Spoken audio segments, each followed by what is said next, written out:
Welcome back to Who Died Today US, the channel where we remember and honor the lives of those we've lost. From Hollywood stars to music legends and historic figures, we pay tribute to the legacies they left behind. If you want to keep their memories alive with us, make sure to subscribe and hit the notification bell so you never miss a story. Virginia Halas McCaskey, who passed away at the age of 102, was more than just the owner of the Chicago Bears. She was the heart and soul of the franchise. As the daughter of George Papa Bear Halas, the team's legendary founder, she carried on a legacy deeply rooted in the sport of football and in the city of Chicago. Over 4 decades, she served as the steward of the Bears, ensuring that the franchise remained not just a team, but a cherished institution for players, staff, and fans alike. Born in 1923 in Chicago, Virginia was raised in a household where football was more than just a game. It was a way of life. After attending Drexel University, she married Edward McCaskey in 1943 and dedicated herself to her growing family. But when circumstances called her to take the helm of the Bears in 1983, following the passing of her father, she did so with grace, faith, and an unwavering commitment to her father's vision. Though she preferred to stay out of the spotlight, McCaskey's influence on the Bears and the NFL was immense. She made every decision with the best interests of the team at heart, ensuring that the values her father instilled in the franchise, loyalty, integrity, and a love of the game, remained at its core. Despite the evolving landscape of professional football, she remained steadfast in her belief that the Bears were not just a business, but a family. Her passion for the team was undeniable. When the Bears struggled, she voiced her disappointment not as an owner, but as a devoted fan. She had the privilege of witnessing the Bears' triumph in Super Bowl 20 during the 1985 season, and years later she beamed with pride when the team won the NFC Championship in 2006. Her presence on the sidelines, accepting the George Halas Trophy, was a testament to her enduring love for the game and her family's legacy. Beyond football, McCaskey was a woman of deep faith and generosity. She played a pivotal role in the Bears' charitable initiatives, helping Bears Care distribute millions to community programs focused on education, youth sports, and medical research. Her kindness extended beyond philanthropy as she formed meaningful relationships with players and their families, treating them as an extension of her own. Virginia Halas McCaskey leaves behind a lasting legacy of leadership, compassion, and dedication. The Chicago Bears, the NFL, and generations of fans will forever be grateful for her contributions. Her spirit will remain a guiding force in the franchise she so dearly loved. Irv Gotti, who passed away at the age of 54, left an undeniable mark on the music industry. As a visionary record producer, record executive, and the co-founder of Murder Inc.'s Records, Gotti played a crucial role in shaping the sound of hip-hop and R&B in the late 1990s and early 2000s. His ability to craft hits and develop legendary artists helped define an era of music that still resonates today. Born Irving Lorenzo in Queens, New York, Gotti had an early passion for music, starting as a DJ in his hometown before transitioning into talent scouting and production. His breakthrough came when he helped launch the careers of Jay-Z and DMX, 2 of the most influential rappers in history. His work as an executive producer on DMX's It's Dark and Hell is Hot and Ja Rule's Veni Vedi Veci showcased his keen ear for talent and his ability to blend street grit with mainstream appeal. In 1998, Gotti co-founded Murder Inc. Records under Def Jam, building an empire that produced chart-topping artists like Ja Rule and Ashanti. His production credits include some of the biggest hits of the early 2000s, such as Always on Time, Mesmerize, and Foolish. His ability to merge hip-hop and R&B created a signature sound that dominated the airwaves and cemented his label as one of the most successful of its time. Beyond his work in music, Gotti expanded into television, creating Tales, an anthology series that brought hip-hop storytelling to life on BET. His passion for blending music with cinematic storytelling reflected his creative ambition and ability to push boundaries. Despite facing legal battles and industry challenges, Gotti remained a resilient figure in hip-hop. His 2005 acquittal in a high-profile money laundering case allowed him to rebuild his career, relaunching Murder, Inc., and later founding Visionary Records. His influence extended far beyond his own label, as he collaborated with major artists like Jennifer Lopez, Fat Joe, and Kanye West, among others. Gotti's passing due to a stroke comes as a profound loss to the music industry.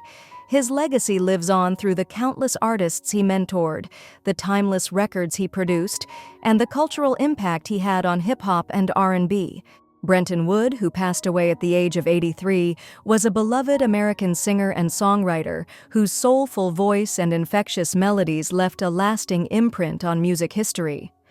Best known for his 1967 hits the Oogum Boogum song, Gimme Little Sign and Baby You Got It, Wood's contributions to the world of R&B and soul continue to resonate with fans across generations. Born Alfred Jesse Smith in Shreveport, Louisiana, on July 26, 1941, Wood's musical journey began after his family relocated to Los Angeles. As a teenager in Compton, he excelled in track and field, but ultimately found his true passion in music. Inspired by legends like Sam Cooke and Jesse Belvin, he honed his skills as a pianist and songwriter, eventually adopting the stage name Brenton Wood. In the mid-1960s, Wood's smooth vocals and unique songwriting style propelled him to stardom.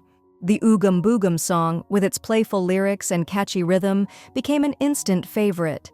However, it was Gimme Little Sign that truly cemented his place in music history. The song's upbeat yet heartfelt delivery captivated audiences, climbing to number 9 on the Billboard Hot 100 and earning Wood a gold record. Decades later, the track remains a staple of old-school R&B playlists, covered by numerous artists worldwide. Beyond his initial success, Wood continued to evolve as an artist. Throughout the 1970s, he experimented with new sounds, collaborating with industry talents like Earth, Wind & Fire's Al McKay. In 1986, he returned with Out of the Woodwork, reintroducing his classics to a new audience while adding fresh material to his repertoire. His 2001 album, This Love Is For Real, further showcased his enduring passion for music. Wood remained a beloved figure in the R&B and oldies scene, regularly performing for devoted fans well into his later years. In 2024, he announced Catch You on the Rebound, The Last Tour, a farewell to the stage that had defined his career. Though his final performances were cut short due to health issues, his legacy had already been secured through decades of soulful melodies and heartfelt lyrics. Brenton Wood's music captured the essence of love, joy, and nostalgia. His contributions to R&B continue to inspire, and his timeless sound will live on in the hearts of music lovers for generations to come. Jeff Baena, who passed away at the age of 47, was a visionary screenwriter and filmmaker whose unique storytelling style left an indelible mark on independent cinema.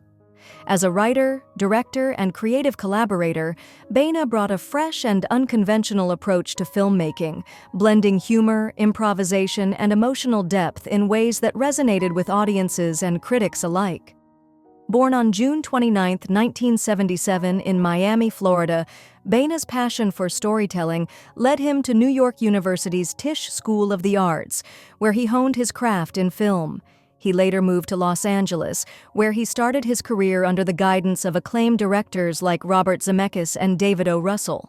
His early work as a co-writer on I Heart Huckabees, 2004, showcased his ability to craft philosophical and offbeat narratives, setting the stage for his future in independent filmmaking. Baena made his directorial debut with Life After Beth, 2014, a zombie romantic comedy that introduced his signature style, genre-blending storytelling infused with sharp wit and emotional depth. He followed this with Joshi, 2016, a darkly comedic exploration of grief, and The Little Hours, 2017, a hilariously irreverent medieval comedy inspired by the Decameron. Both films cemented Baena's reputation as a filmmaker who thrived on improvisation and collaboration, working closely with a trusted group of actors, including Aubrey Plaza, Alison Brie, and Molly Shannon. His creative partnership with Brie led to Horse Girl, 2020, a psychological drama that delved into themes of mental illness and identity.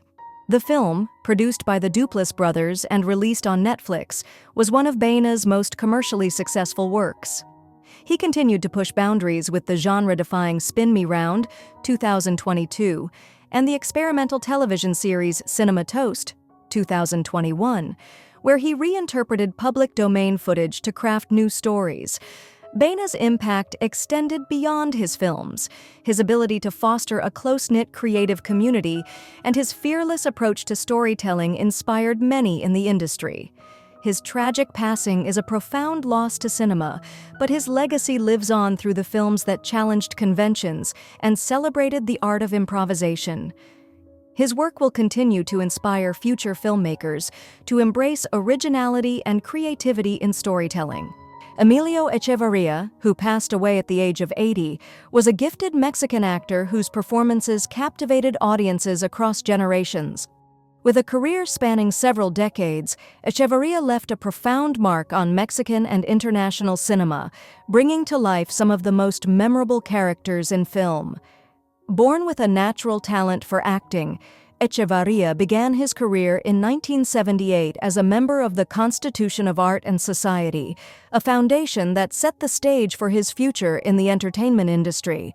His breakthrough role came in Amores Perros, 2000, where he portrayed the enigmatic El Chivo, a former guerrilla-turned-hitman. His haunting and deeply emotional performance in the critically acclaimed film earned him widespread recognition and solidified his place in Mexican cinema.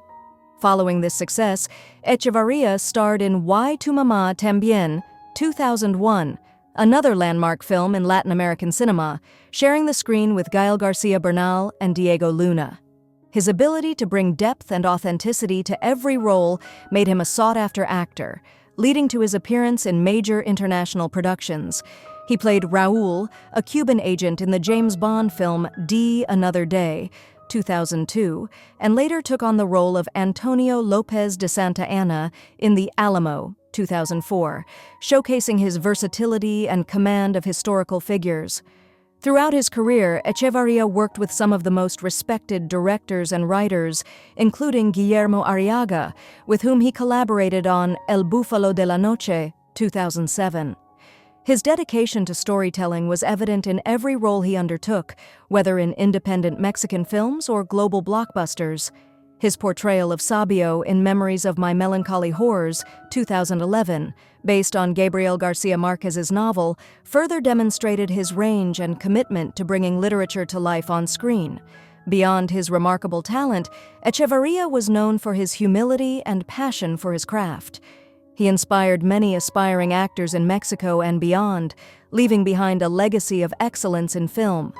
His contributions to cinema will be remembered for years to come, and his performances will continue to resonate with audiences worldwide. His passing is a great loss to the film industry, but his work remains a testament to his artistry, ensuring that his presence will never be forgotten. Mike Rinder, who passed away at the age of 69 after a courageous battle with esophageal cancer, was a tireless advocate for truth and accountability.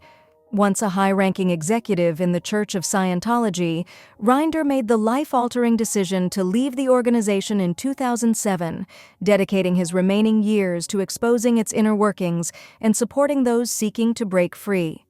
Born in Adelaide, Australia on April 10, 1955, Rinder was introduced to Scientology at a young age and committed much of his life to its service. He quickly rose through the ranks, eventually becoming the head of the church's Office of Special Affairs, where he was responsible for public relations and legal affairs. However, after years of witnessing and experiencing abuse within the organization, he made the difficult decision to leave, a choice that cost him his family, as Scientology's policy of disconnection severed his ties with his first wife and 2 children. Following his departure, Rinder became one of Scientology's most vocal critics.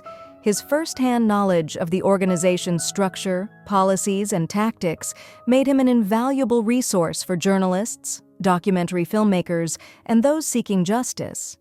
He played a pivotal role in several exposés, including Alex Gibney's Emmy-winning documentary Going Clear, Scientology and the Prison of Belief, 2015. His work reached millions when he co-hosted the groundbreaking A&E series Leah Remini, Scientology and the Aftermath from 2016 to 2019. The show, which won multiple Emmy Awards, gave voice to former members and shed light on the human cost of Scientology's controversial practices. In 2022, Rinder published his memoir, A Billion Years, My Escape from a Life in the Highest Ranks of Scientology, detailing his journey from loyal insider to outspoken advocate for reform. His work did not stop at awareness. He co-founded the Aftermath Foundation, a nonprofit that helps former Scientologists rebuild their lives by providing financial, legal, and emotional support. Beyond his activism, Rinder was known for his wit, warmth, and resilience. He built a new life with his wife, Christy, and their children, finding happiness despite the challenges he faced. His impact on the fight for religious accountability, media transparency, and human rights will be felt for generations. Mike Rinder's courage in speaking out against a powerful institution, despite personal sacrifice, stands as a testament to his integrity. His legacy will continue to inspire those seeking justice and truth. Peter Yarrow, who passed away at the age of 86 after a battle with bladder cancer, was a folk music icon, activist, and songwriter whose career spanned more than 6 decades. As a founding member of the legendary trio Peter, Paul, and Mary, Yarrow played a significant role in shaping the folk music movement of the 1960s, using his voice and artistry to inspire generations. Born on May 31, 1938 in Manhattan, Yarrow's early exposure to music and social activism set the foundation for his lifelong mission, combining art with advocacy.